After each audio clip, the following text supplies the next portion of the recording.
Welcome back to the Red Dice Diaries. I'm your host John, and in this episode I'm continuing my discussion with Johannes about our long-running campaigns.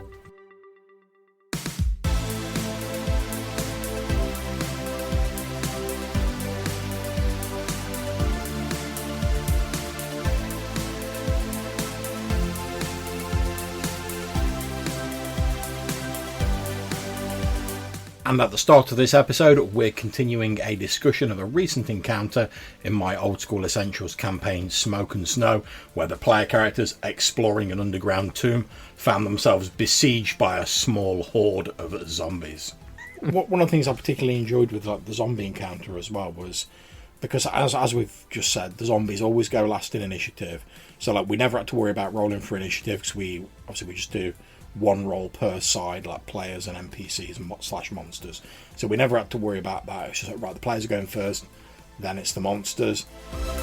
Also, just because of the way my rolls happen to fall, and you all being pretty well armoured, they weren't hitting a great deal, but my rolls, as you said during the actual session, my rolls for damage when they did hit were pretty much near the top end of the scale.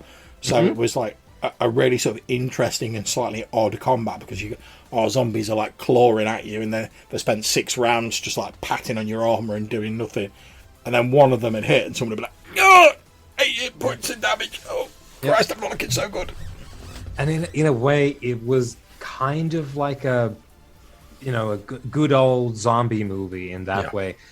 Fantasy stuff, plate mail armor, all that, but the idea of these slow, sort of cumbersome enemies that come at you en masse, and you're trying to block them at the doorway or whatever in a zombie movie, and they're not great. They're very slow and inept at what they're trying to do, but they're trying their best at it. Yeah.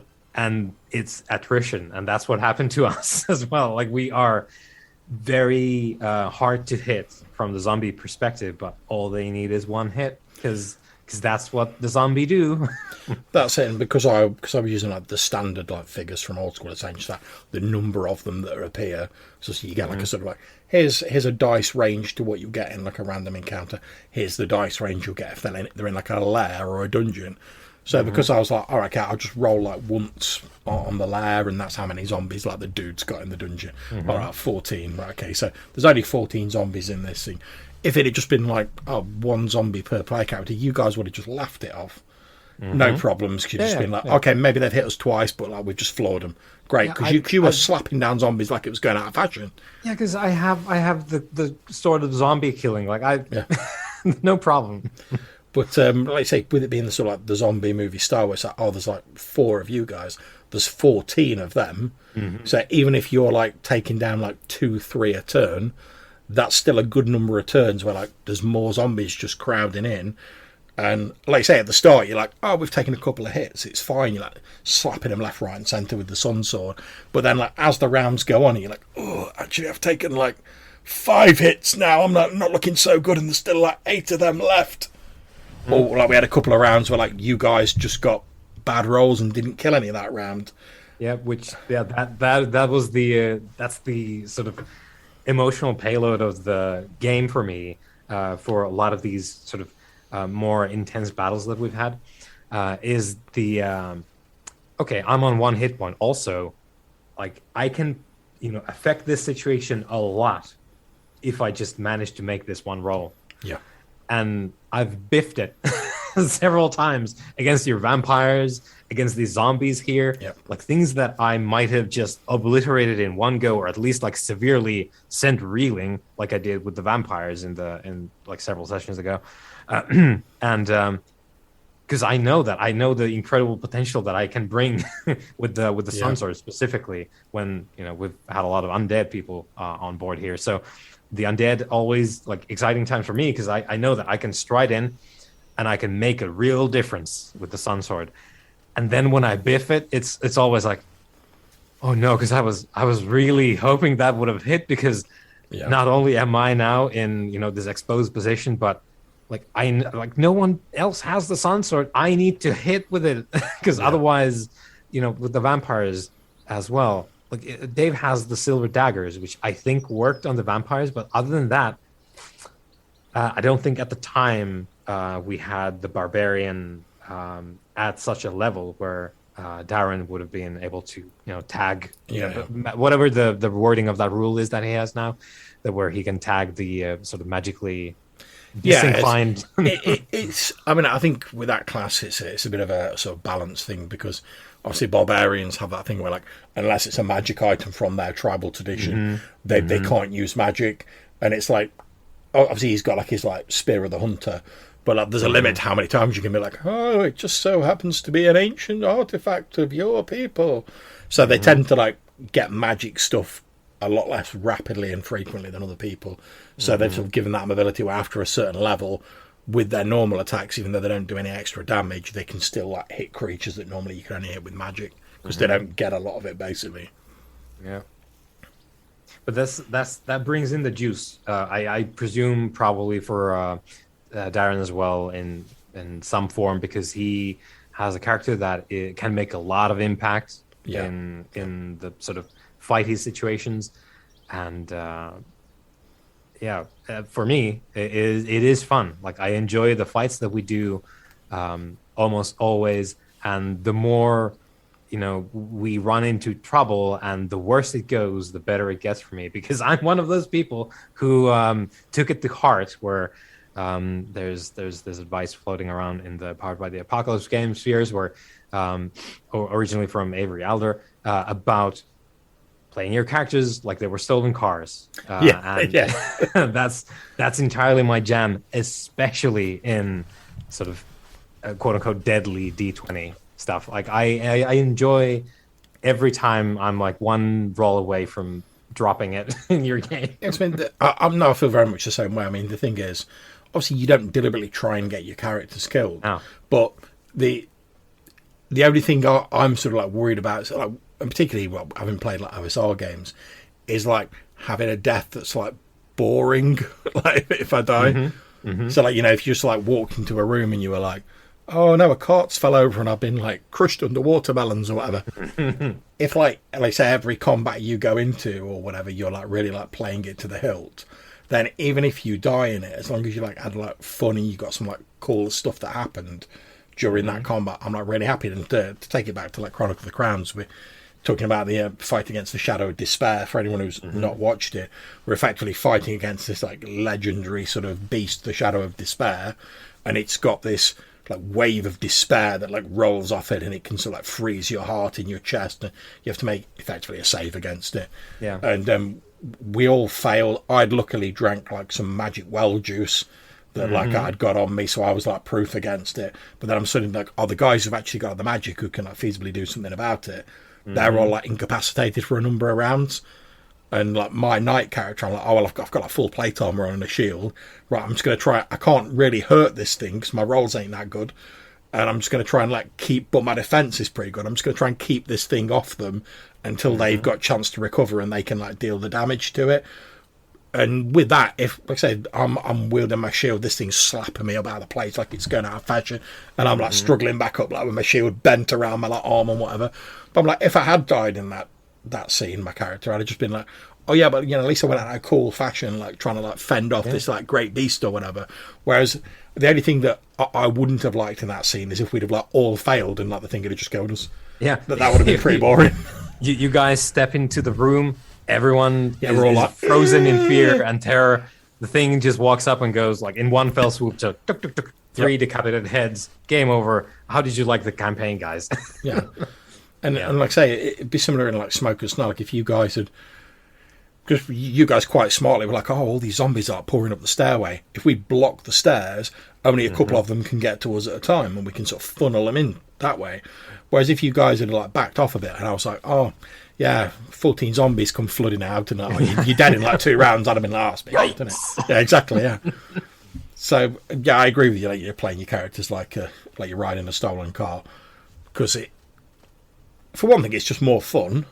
And for another, like say, even if you do die or like the worst happens in a scenario, you can be like, well, at least I did my best and I had some like fun while I was like power sliding my character into the bin. Yeah. Rather than like, oh, I was just stood there and I got like hit by an orc over the back of the head with a rock, and that was me done. Yeah, I mean, if a character of mine in one of your games literally does the power slide, power metal's playing in the background, and they die at the end, that's what I signed up for. That's what I wanted. I'm happy with that. I mean, I think as well, like another thing I enjoyed in like Smoke, so like, the only sort of casualty for the zombies was Lan, the NPC. It was like Darren's character's wife, and she got like tore apart by the zombies. And fair play to like Darren, like he's sort of like, obviously he's like a barbarian, so like it steeled his resolve, and he like gritted his teeth. He's like, well, I'm definitely going to wipe out these zombies now. But like he made like, and obviously we didn't go into like full like emotive scenes of him like, oh my god, what's that? But like he kept sort of like doing like little referrals like back to it during the scene. So like even though he's like the typical like hench manly man like barbarian, he was like, oh, you know, like a bead of sweat runs into my face, or maybe it's a tear. But and just that stuff that I thought was like really cool, and I enjoy obviously like it's an unfortunate thing when an NPC affiliated with your character gets wiped out, but I enjoyed like the additional complications and the sort of additional like emotion that it added to that scene, because it went from suddenly like you guys being like, oh, we're in a dungeon, we're fighting these zombies because like these zombies are coming for us, and it suddenly turned into like, oh, Darren's character Brock now wants some like revenge because like they've killed his wife, and it's sort of like made it a little bit more personal. Yeah, and also the like repercussions of that, because I think we ended up, or Darren did end up with like a cremation. Well, he didn't actually cremate her in the end. We just talked about how that might have happened.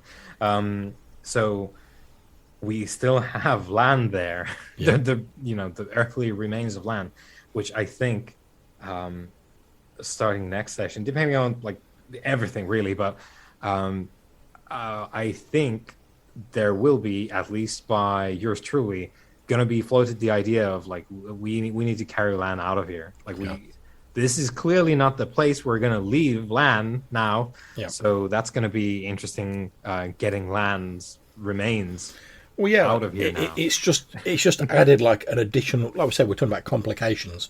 It's added an additional complication and sort of like an objective to a scene that could have otherwise been very simple, like kill the zombies, get out of the dungeon. Whereas now it's like, oh, we're all beaten and we're all sort of down. We've got to like fight a defensive action, but also we've got to go out and like retrieve our fallen comrade. So like we're not leaving the body to the necromancer. We've also got to work out a way of getting through this like magically sealed gate. How are we going to do that? So instead of it's gone from a fairly simple scene to like, oh, there's like multiple different objectives we've potentially got to like worry about. Yeah. And I think again that's something that has happened a lot in like the Burning Wheel game. Like obviously we started out fairly simple. In the scope of things, right, we're adventuring to try and retrieve this crown that it's been like prophesied like Matthew's character is going to like become the king. Now we've got the crown, and now it's like, all right, okay, now how do we make him the actual king? Because like he's just a king in name at the minute. He's not really got all the kingly regalia apart from the crown. All right, okay, now we've got all these other forces coming in. How do we marshal our own forces after we've got some to actually face down these enemies? And it's just sort of like it sort of extends out almost like a web of sort of like, like when you hit like a pane of glass or something, you see like, or you see like someone walking on an icy lake in a movie, you see like the cracks spread out. Yeah. And then they keep spreading out. Both the games sort of strike me very much like that. You start off with the one sort of initial complication, and then the player action sort of spread out from there. Yeah. And I do enjoy that a lot. And it does leave the room, like we said a little bit before, the possibility of just leaving out stacks and stacks of unresolved things you can return to at your leisure. Yeah. Or the person running the game, such as yourself, you brought back some stuff that we never resolved.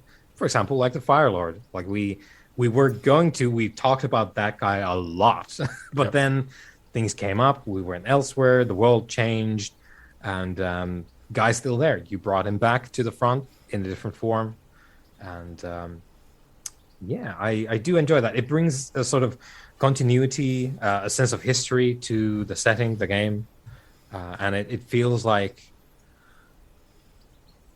I suppose, yeah, there's a sense of verisimilitude in the fact that like things don't go away necessarily, even if like you're not there doing the thing about it constantly, and it sort of stays with you through the game. I enjoy that. It also helped for me that I found like a really simple sort of like, in inverted commas, like faction sort of management system. So obviously we've talked a bit about like the Stars Without Number and Worlds Without Number systems, which are a mini game unto themselves. Yeah, they are. Which is only fun for the GM. Yeah, and it's really interesting, but it was like more complex than what I needed for a D&D game. And I found, I think it was online, like a really simple system where it's basically you take like a dice for each of the factions, and like you pick like a dice with more sides for a more powerful faction, and a dice with less for like a weaker faction. Then you basically roll them in like a little tray or something, and any of the dices that sort of touch, like some event or interaction has occurred between those factions, and you basically look at the numbers that have been rolled, and whichever dice has the highest number, that's the faction that came out the best in whatever situation occurred. So it's fairly loose, and you still have to decide what the interactions are. But it just means every couple of games I can just like roll a handful of dice, and I can be like, all right, yeah, the Fire Lords had an interaction with like this group here. So but this group came off the best. So have they maybe managed to like infiltrate his like forces, or have they forced some of his forces back or whatever? And it just allows me to like keep things going, but it's not me 100% sort of planning stuff out, because I like to have a bit of a plan, but I also like a little bit of randomness. So it's not just me being like, right, I know that if the players do nothing in X sessions, the Fire Lord is going to wipe out these 6 villages, which you can do. I've done it in the past. That works fine, but I'd much rather, for me, like have it where I can be like, oh, okay, the Fire Lord's doing his thing. Then I get one of these rolls, and I'm like, oh, right, okay, so he's had some sort of interaction where he's come out best against Brackenwold, say, and I can like, oh, maybe which is what happened when his forces attacked like Castle Brackenwold, and they sort of like they blew up the gates. That was a random roll, and I was like, all right, the number's only slightly higher for them, so it's not like a mad victory. What could they have done? All right, they've sent like a saboteur in, they've like blown up the gates. Loads of stuff came off that, which was all off that little dice roll. It wasn't something I'd sort of like pre-planned like sessions before. Yeah, and that also just it's wonderful because it added on to the other stuff that we had run into, because we knew about these infiltrators before, and then we sort of updated our understanding of the Brackenwold area, and we're like, well, yikes, we need to deal with this stuff over here. And we rock up, and what do you know, they have the same problems as we do with the infiltrators, and they're getting saboteurs in addition to infiltrators. So suddenly this is me thinking when this was going on in the game, now we have potential allies. We could do some stuff now with Brackenwall, because we have a common quote unquote enemy, in that the Fire Lord just threatens everyone at this point. So that's cool, because it was not the case. I did not think about that before that thing happened, that we went there and looked at the thing. I was like, well, it looks like there's a hole in your castle wall. What gives? Yeah. And that was a random event, turns out. So definitely, yeah, that one paid off, at least like for my experience. That is a lot of payoff for like a die roll. Yeah, and like I say, system. Obviously, as we've said, as a GM, you have like enough planning to do for a session, for like the immediate stuff that's going on with the session. So much as I wholeheartedly endorse and love having stuff going on in the background to make it seem like a real sort of like lived in world where stuff's progressing, I also don't want to be like, right, okay, I've got to spend like a few hours like planning the session. I don't want to then have to spend like an additional few hours like planning for stuff that's happening off stage. Or if I do plan it, I don't want to spend the same amount of time. But I do think it's necessary to sort of have stuff happening off stage. Whereas just being able to like, right, I've done all my planning, and what I normally do is like at the very start of the session, I'll do like my faction roll, and I'll be like, all right, okay, has anything of interest happened? All right, is any of it likely to impact the stuff the players are like looking at? So I'll say, ask you guys what you're going to do on the previous session. And if it does, I like sort of work it up in a bit more detail. Whereas if it doesn't, I can be like, right, well, I've just got to have a general idea of what's happening. So the whole like Brackenwold stuff, because I said didn't really think you'd be going straight to Brackenwold. I was like, okay, yeah, some saboteurs have caused some damage to the gate. They were discovered and they were killed, but they're now on sort of high alert. And that was pretty much all I had planned for that. But it could, like we're saying, the most difficult thing being to make like the first mark on that page. Because I'd already got that. When you guys are like, all right, we're heading off to Brackenwold, I can immediately be like, right, well, I know roughly what's going on there, so all I've got to do is fill in these like little details. Like, oh yeah, there's like watch captains like watching over the carpenters and the masons and stuff like that. It's a bit slow going, and then you guys are like, oh well, maybe we could like hook you up with some stonemasons from from our town, and we could like help you, and like maybe we can get this whole like trade thing going on, and it all sort of spirals off from there, which I thought was a really nice payoff for it. Yeah.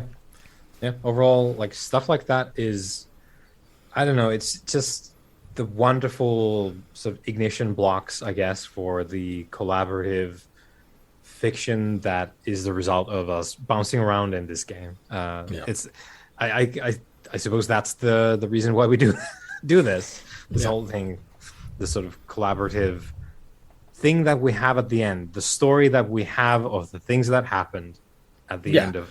And it's often put about in sort of OSR circles, like, because obviously a lot of OSR people are very sort of scathing of like the storytelling games, and it's often sort of put about that in an OSR game the story is just like whatever happens in the game, and you discussing it afterwards. You don't start out with sort of like a ready-made story or something like that. But which I sort of agree with, particularly in terms of like D&D, like if you like open world stuff like I do. Then yeah, the story is whatever the player characters decide to do. So if we started like Smoke and Snow and we're like, all right, yeah, and obviously we talked about like what the sort of goal was going to be, the initial, we're reclaiming our ancient homeland. So like I wouldn't expect on the first session you guys, but actually we don't fancy settling a village here. We're going to like get back on the boat and we're going to take the boat. We're going to become pirates raiding the coast. But if you guys had have said that, I'd have gone, all right. And we'd have sort of gone with that, and the game would have gone off in an entirely different direction, and the story would have been entirely different. Whereas I think, obviously, in the Burning Wheel game again, we discussed everything so like beforehand, so we knew what we were sort of getting into. We had input in that, but I do feel that, like, particularly like Burning Wheel with the way it's set up, it benefits more from having a more sort of defined starting point for the story. As we've sort of said earlier, rather than just being a sort of like, here's the map, go, like you can do in D&D. Yeah. And, well, yeah, there's a whole other episode to do about, like, storytelling game. I don't think it's... Well, there you go. I'll take that as tacit approval for me to like try and book you in for that, like, for that episode at some point in the future. I suppose we'll save that for later. Then. Although I don't know how much I'd have to say on it, because my response would typically be like, I like a bit of story games. I like a bit of D&D games. Yeah, I think it's going to be one of those 5-minute episodes where you say that, and I say, why does this term exist? What's a story game? Because of course, every one of us does have our own take on things, obviously. I don't think that terminology is particularly useful. Yeah, and it's just not useful for me at all. I think as well, I'm finding like as I get like to be an even older, like grumpier man, that as I sort of like a lot of these conversations I've already sort of seen and I've been involved in like online about what is the OSR, what's a story game, what's railroading, what's this, that, and the other. Which I don't begrudge anyone having those discussions. No. But like I've had them so many times myself that now when people sort of raise them with me, I'm like, well, I'll tell you what, once you've decided what it is, come back to me and then we'll sort of like move on.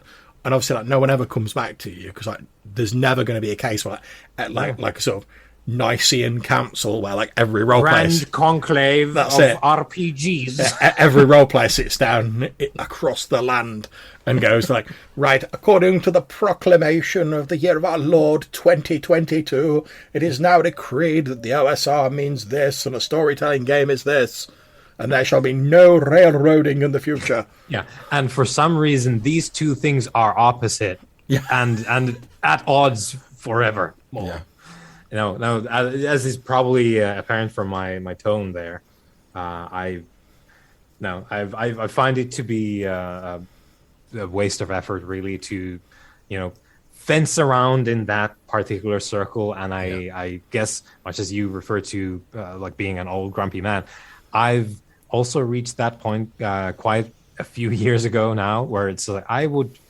rather not engage in that because I don't think there's a lot there to be gained Yeah, for I mean, anyone. like I say, I don't begrudge anyone having the discussions, but Hmm. I'm at that sort of stage now where I'm like, do you know what? I'd rather save my energy for actually playing the Yeah, games. yeah. That's a discussion That's someone the else can fun bit. have if they would want to. Yeah. I'm just here to enjoy and play some games. And It's I'm not going to say that I'm sort of like whiter than white or anything like that. Certainly, like a good handful of years ago, I was quite happily one of the people who, like, if you were like, oh, what do you think of modern D&D? I'd be like, modern D&D is rubbish. Go back to the old D&D. Blah, blah, blah, blah. But now I'm at the stage where, like, do you know what? Like, so someone else playing like a version of D&D I'm not particularly fond of.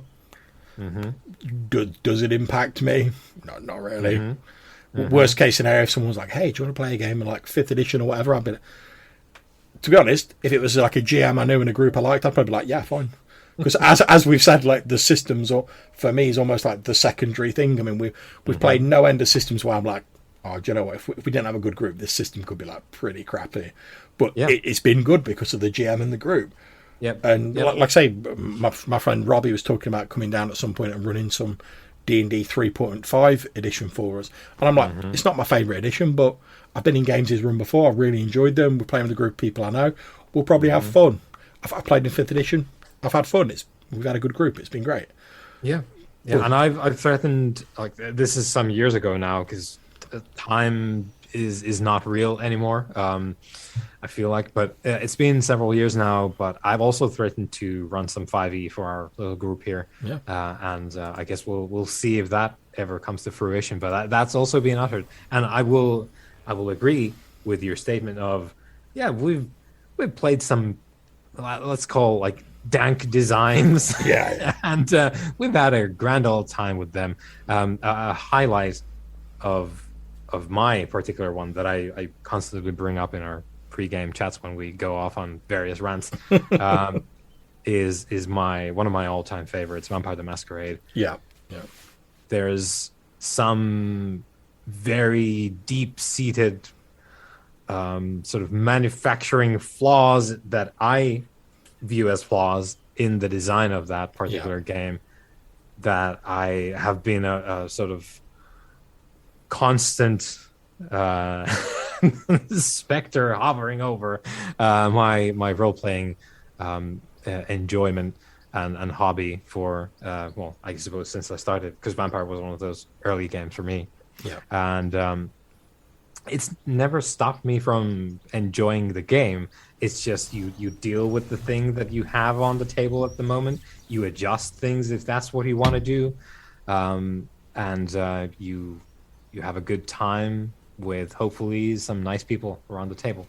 And we keep doing that. And so I suppose what I'm sort of starting to drive towards with all of this is, like, you can have a great time with almost anything.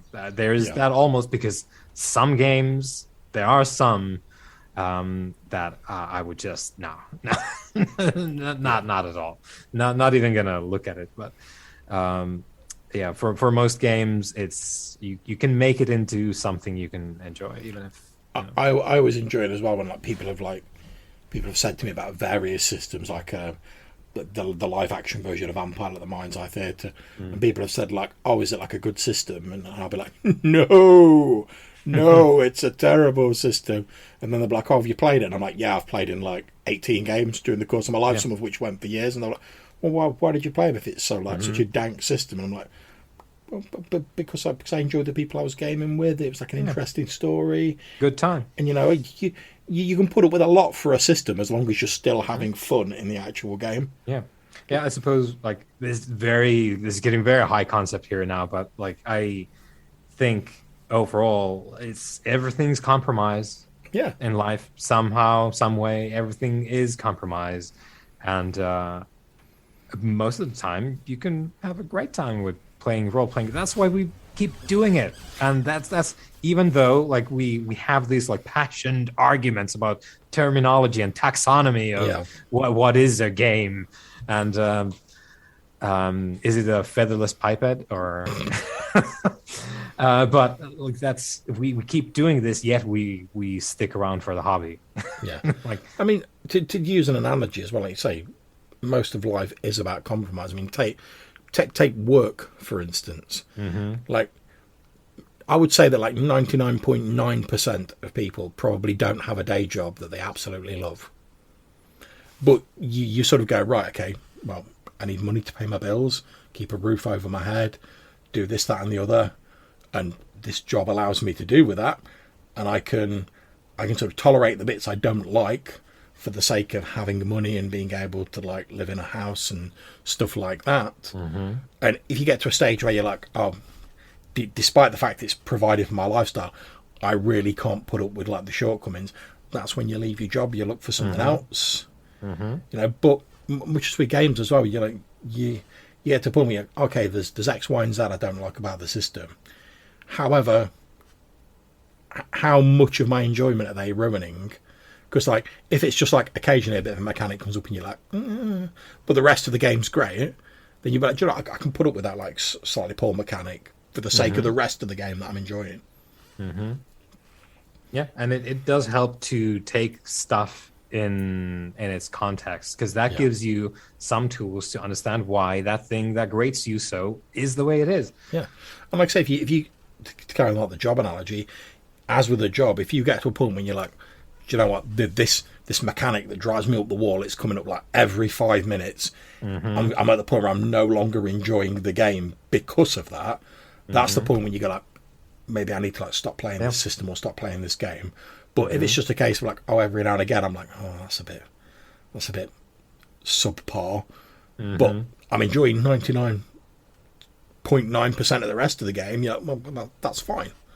Like I said, there's not really a perfect game out there. No, and the pursuit of that, and I know that there's folks out there. I know them, some of them personally in real life, in physical meat space, who sort of are gradually, even though they realize that, oh, I'm looking for the perfect game, they still return to that quest time and again, after like a brief love affair with one game, that is the perfect game, and then the honeymoon is over. It's no longer the perfect game. The quest is back on. That's right. We're talking about you, Lloyd. I haven't been in the same physical space with Lloyd. Lloyd's not on my list. Don't, you know. Well, no. Obviously, like, joking aside, and speaking very generally here, I think when it comes to like the perfect game, there's like, roughly speaking, like 2 categories of people. And I would say Lloyd, and I'm sure he would be the first to admit this, he plays a game for a bit, he throws everything, all of his passion into a game. It dissects the game as well. He loves it. He really like delves deeply into it because he wants to like, understand everything about it, and he's really enthused about it. But the danger of doing that is when you sort of, to my mind, obviously it's just my opinion, when you're sort of like, you're that sort of impassioned about a game and you think, yes, is this the mythical perfect game I've found? Eventually, inevitably, you start noticing like little cracks in the armor and little bits where you're like, oh, I'm not really keen on that. And then you've got one of 2 choices. You either, like I've sort of done, you either accept, oh, there's probably not a perfect game. I'm going to find a few games that have got minimal flaws, or like flaws I can live with, and I'm going to run them and have a good time. Or, as Lloyd would, I'm sure, admit that he does, you continue that quest, as you were saying, you move on to the next game, and you go like, oh, maybe this is the perfect game, and you throw everything into that. And I think both approaches, they're equally valid. You know, I mean, I would say I've played in like numerous sort of like one shots and stuff like that Lloyd's run of games when he's throwing himself in it, and you can really tell with every game he runs, he's very passionate about running that game. And he always brings that like 110% to like every game he runs, because he does just throw all of himself into running a game. And yeah, okay, like three, and I often jibe with him about like, oh, 3 months down the line, you'll think this game is like the worst game ever and it's trash. And he'll be the first to admit that. But for those like 3 months when he's all about that game, like, I think you'd be hard pushed to find anyone who's more enthusiastic or like brings their sort of A game as consistently as him to a game, because he is so like wanting it to be like the perfect game. Yeah. You know. Yeah. Whereas I think for myself, I probably don't throw myself in quite as much as him, because I'm at the stage where I've sort of accepted, oh, there isn't a perfect game. Obviously, I try and run the best game I can, but I'm sort of like, I'm not going to run like D&D and pretend it's not got flaws. I'm not going to run Vampire and pretend it's the perfect game, because we all know it isn't. But let's just like put up with its flaws, or sort of like go, oh, they're just part of it. They're like endearing flaws, and let's just have fun and like run a game. Yeah. And I think a part of this is as well to consider is, even if you found the perfect game, you as a person will, I guarantee this, you will not stay the same person across decades of your life. So you will drift, and your taste will develop in games. This is like, I'm speaking for me. Like, this is what happened to me. Yeah. Like, I have developed a vastly different taste than, let's say, 10 15 years ago. I enjoyed different things about different games. I enjoyed a different variety of games, and things that I held up as like, this is the coolest thing ever. Yeah. Now might be a sort of like cherished memory of like, oh yeah, like those were some good days. But I've not touched that thing for 10 years now, and I don't see myself doing it almost ever again, aside from maybe like flipping through it and being like, oh yeah, that was some cool stuff we might have done back then. But I mean, I did a similar thing with as you know, when I first started doing like videos and whatever, I was all about the game Fate. Yeah. And like every other game I ran was Fate. I had like all the various different Fate worlds and Dresden Accelerated and all of that. And I still enjoy Fate now. I've got very fond memories of all the games that I've ran with it. But it's not the sort of like first game that springs to mind when I go, oh, I'm going to run a new game now. Whereas like a few years ago, if someone had said, oh, we've got some players who want an RPG running, John, do you fancy running something for them? I'd have been like, Fate, I'm going to run some variety of Fate. And I'd have done that. And obviously, I know I ran Fate for like you guys a number of times online. Whereas now I'm more sort of like into like the OSR games and stuff like that. And again, I'm not saying they're perfect, but they've sort of like supplanted, I suppose, if you want to call it that, Fate as like the go-to. Go-to. So like, if someone's like, oh, I want you to run a quick game, and you're like, all right, I haven't got a lot of prep time. What can I run that I can do a good game of?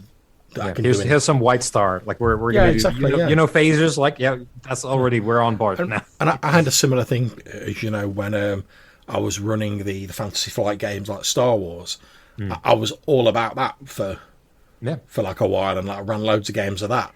Whereas I've not basically touched it since then. I still have fond memories of running the game, but when I look at it now, I'm like, oh, do you know what? If I wanted to run a Star Wars game, there's probably other systems I could do it with easier and without as much effort, So we've talked about the Hyperspace D6 sort of like fan game and stuff like that. Yeah, like by Matt Click. Yeah, Matt Click. Yeah, the old West End Games D6 that it was based on.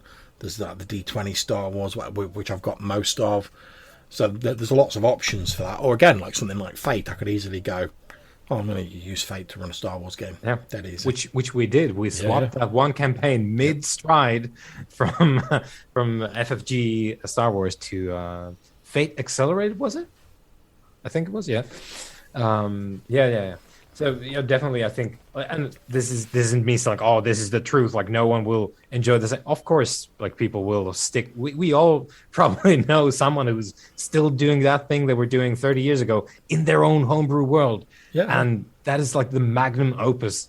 Obviously, I don't have that. and I don't think I ever will. I'm just too, I suppose, I like to sample things, Yeah, yeah. to put it in words. I was going to say just to like butt in there. I think Mm, again that's a benefit of like the approach like Lloyd uses, because mm, if you say to like me like how many games have you run, I can like over the course of your life I can hmm probably go, oh, there's maybe 30 odd games I've run over the course of my life, and there's probably like half of them that I'm still familiar with. I could just pick them up and run with. Whereas if you say to like Lloyd like how many games have you run in the course of your life, it'd be like, hold on while I get this like massive file of facts Yeah. out and like run through the list. Because so his exposure to like different types of games, different rule systems, different ways of running games is far vaster than mine, and I do think that helps him when he sits down to GM a new games. He's got that vast experience he can pull on, hmm whereas I think my experience has probably been like a little more focused. hmm Yep. I think there's definitely stuff to be gained just from you know being exposed to different ways of going about things Yeah, in this hobby. I think that's a definite strength.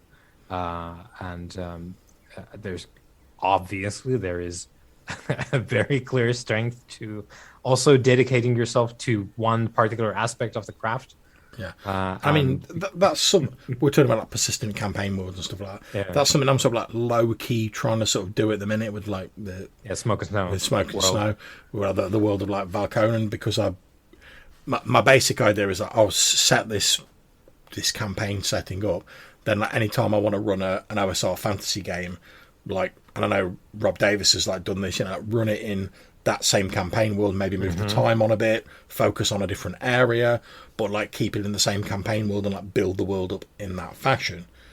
But hmm I also don't think I'm ever going to be like, all right, I'm only running fantasy games and they're all set in this one world, hmm because, well, as we've said, like the new Mothership's coming out at some point. I'm going to want to hmm run that, and I can't set that in hmm the same world.